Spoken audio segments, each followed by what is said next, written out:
రాష్ట్రం ఉన్నటువంటి యంత్రాంగం, జిల్లా యంత్రాంగం గారు కనీసం పార్లమెంట్ ఎన్నికలలో దేవుడి మీద ఒట్టు తీసుకున్నటువంటి ముఖ్యమంత్రి రేవంత్ రెడ్డి గారు, దేవుడి మీద ప్రమాణం చేసినటువంటి రేవంత్ రెడ్డి గారు ఖచ్చితంగా ఒకే దప్పలో 2 లక్షల రుణమాఫీ చేస్తామని చెప్పినటువంటి మాట వాస్తవమా కాదా? సరే, ఒకటే దప్పలో చేస్తున్నటువంటి రేవంత్ రెడ్డి గారు ఈరోజు మళ్ళీ గతంలో 6 గ్యారంటీలు 13 పథకాలను 100 రోజులలో చేస్తున్నటువంటి ముఖ్యమంత్రి ఎట్లయితే 6 గ్యారంటీల్లో 13 పథకాలను మోసం చేసిండో, ఇలా రాష్ట్ర రైతాంగాన్ని కూడా మళ్ళీ 2 లక్షల రుణమాఫీ పేరుతోటి ఇవాళ ₹1,00,000 ప్రారంభించిన మన 8 తారీఖు. మేము అన్ని గ్రామాల నుంచి వివరాలు మాకు రైతులు చెప్తా ఉన్నాం. మేము ఏమడుగుతున్నాము? ఒక పక్కనేమో రైతు భరోసా ఇవ్వడానికి రైతుల ఒపీనియన్ తీసుకుంటామని చెప్పి జిల్లాలలో మీటింగ్లు పెట్టారు. 2-3 జిల్లాలు కూడా కాలేదు. రైతు భరోసాని పక్కన పెట్టేసినాం.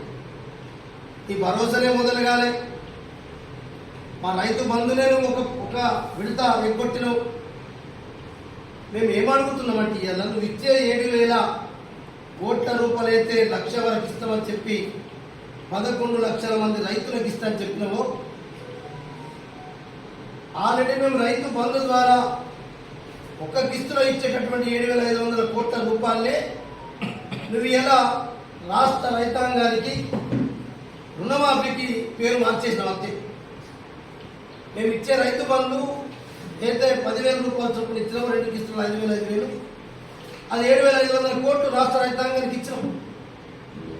ఇక నువ్వు అవ్వే డబ్బుల్ని రైతు భరోసా పేరుతోటి అటు రైతాంగం యొక్క ఒపీనియన్ తీసుకుందామని చెప్పి ఒక పక్క దారి మళ్లిస్తూ అవ్వే డబ్బులను ఇప్పుడు రాష్ట్ర రైతాంగానికి రుణమాఫీ అని చెప్పి ఇలా 1,00,000 రూపాయలు ఉన్నటువంటి రైతాంగానికి ఇలా 7,000 కోట్లు ఇస్తున్నావు. మనం ఏం చెప్పినావు? కేసీఆర్ గారు రాళ్లకు రప్పలకు అడవి ప్రాంతాలు అన్నిటికి ఇచ్చిండు, పెద్ద పెద్ద భూస్వాములకు ఇచ్చిండు. 100 ఎకరాల పైన ఉన్న 100 ఎకరాల ఉన్న ఇచ్చిన చెప్తున్నాం. మేము ఒకటే రేవంత్ రెడ్డి అడుగుతున్నాం, అసలు నిధుల లిస్ట్ ఉందా? నిధుల సిస్టంలో ఉందా? అసలు ఎందరు మంది రైతులు 5 ఎకరాలకు సంబంధించిన రైతులు ఉన్నారు? 1 ఎకరం నుంచి తీసుకుంటే 10 ఎకరాల వరకే మేము ముందర నుంచి చెప్తున్నాం. 94% మంది రైతాంగం 10 ఎకరాల లోపు ఉన్నటువంటి రైతులే ఉన్నారు ఈ రాష్ట్రంలో. నువ్వు ఏం 5 ఎకరాలకు ఇస్తావా, 10 ఎకరాలకు ఇస్తావా, ఎవరికి ఇస్తావా అనేది ఏమీ చెప్పకుండా కేసీఆర్ గారు మొత్తం రాళ్లకు రప్పలకు 100 ఎకరాలకు 50 ఎకరాలకు భూమి ఉన్నోనికి లేనోనికి అందరికి ఇచ్చినని చెప్పినావు కదా.